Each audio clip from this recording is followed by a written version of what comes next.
Well, Bitcoin has been plummeting. It's another cringe day for crypto. The value of cryptocurrency has been dropping dramatically. That's right. The market has lost 70% of its profits in the past 8 months. More than $200 billion were wiped out of the crypto market over the weekend.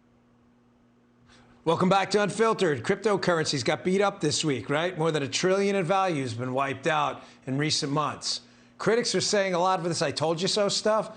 But is this the end of the crypto craze? Here to weigh in is chief economist at Euro Pacific, Peter Schiff, and entrepreneur Patrick Bet-David. Peter, you've been on the show before about this topic. Been a tough couple months for crypto. Is this the end, or have we hit the bottom? Well, we definitely haven't hit the bottom. I kind of hope it's the end, or at least the beginning of the end, before more people have an opportunity to lose more money in this pyramid scheme. But, you talk about all the value that's evaporated. It's just market value. There's no real value in Bitcoin or any of the other cryptocurrencies. They simply have a price.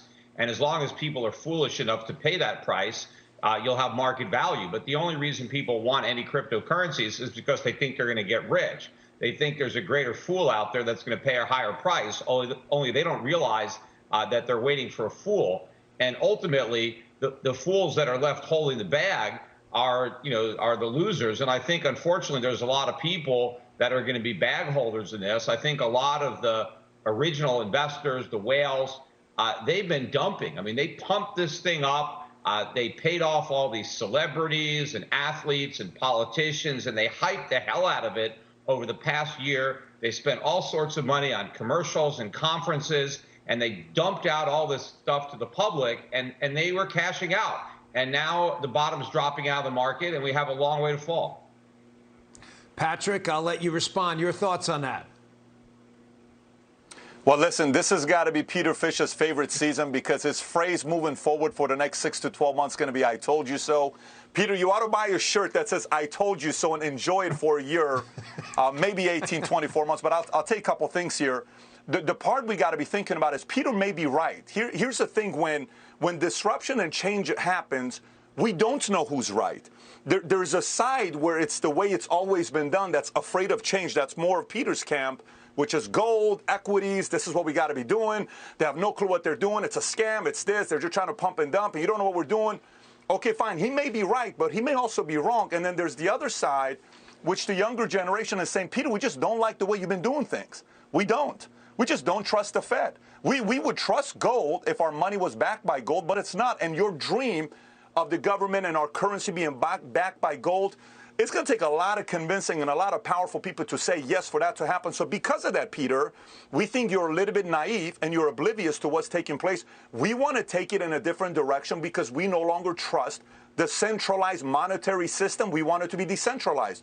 But I'm going to tell you this here, Dan, for us to be thinking about. No one is 100% certain who's going to be right. It's going to take about 12 to 24 months, maybe 36 more months for us to know whether Peter's camp is right or whether their camp is right. But if there's one thing that we know, when you watch the younger generation, years ago when Snapchat came out, I wasn't on Snapchat. I was on Facebook and Instagram.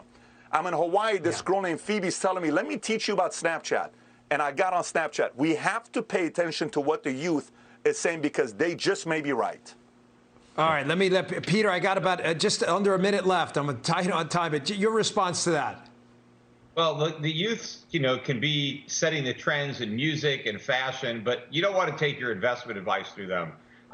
Investment advice is better taken from people who have been around, they're seasoned, that they have more experience and wisdom. And look, I don't trust the central banks either. And if you like gold, there's nothing that says you can't have a cryptocurrency backed by gold. You marry all of the positive aspects of a cryptocurrency with the benefits of gold. You have something that's stable, store of value, medium of exchange, unit of account. You don't have to reinvent the wheel. You just have to bring it into the 21st century with blockchain.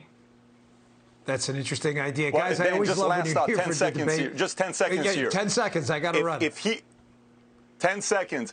If it's about taking advice from the wise, we should take advice from Janet Yellen and Nancy Pelosi, and they got it wrong. So, Peter, remember when you were 20s and 30s, these guys may be right. I got to run, guys. I'm sorry. Great debate. I love having you on the show. You two are terrific. Thanks a lot.